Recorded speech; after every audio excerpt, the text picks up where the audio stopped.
Ang galing naman ng boses, nakakaloka. Alam mo kung naging lalaki ako, mahirap ako sa boses mo. Totoo ba? Oo, kaya lang sa iba ako nahihirap. Saan? Ayaw ko naman. Ibahin kasi joke.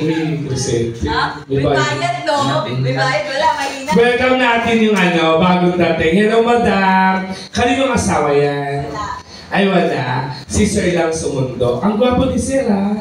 Actually, dalawa sila gwapo. Kaya lang ito pang international. Oo. May lahi ka, Sir. Mukha kayong chick. Ano? Oo, halata naman eh. Kasi nung katabi ko siya kanina habang kumakain ako. Amoy tiyanggi. Charot. Charot lang. Boss, may-ari ka ng tirahan. Saan? Para naman maka-discount naman ako. Sa China. Hindi mo kasi Chinese eh, no? Hindi siya mukha... sabi ko na nga ba eh. At si Kuya rin, no?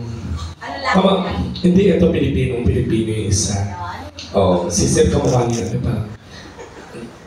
Carlos Yulo.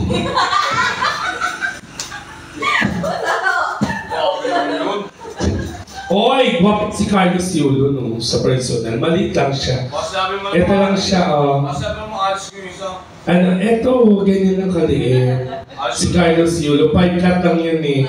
Pero ang laki ng katawan, parang hindi akma. Ang dito sa laki ng katawan, parang siyang unano.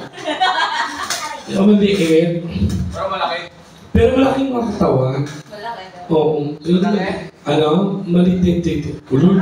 Oy, hindi lahat ng mga matatangkad, Dax. Tandaan mo yan. Hindi mo sure. Oh, sige nga, titi mo, show mo.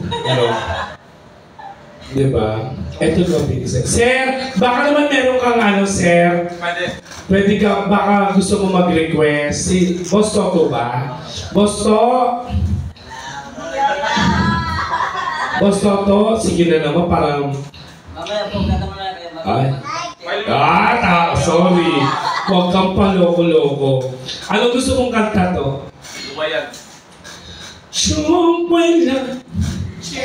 Chiriri kong kway na. Ang buchike. Kakanta na nga lang ako. Hindi na natuto. Kaya nga hindi na natuto. Ni ano? Ano na?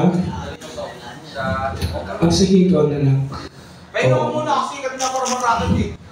Alam mo na, nag-text na nga yung amo ko, Alan na, pasensya na kalahati ng sahod mo kasi hindi ka naman kumakanta. O ano? Okay lang yun. Pasuyo na lang muna kasi ng 500 kasi para ikaw na. Charot. Joke lang. Joke lang. Sige. Oo, mga din.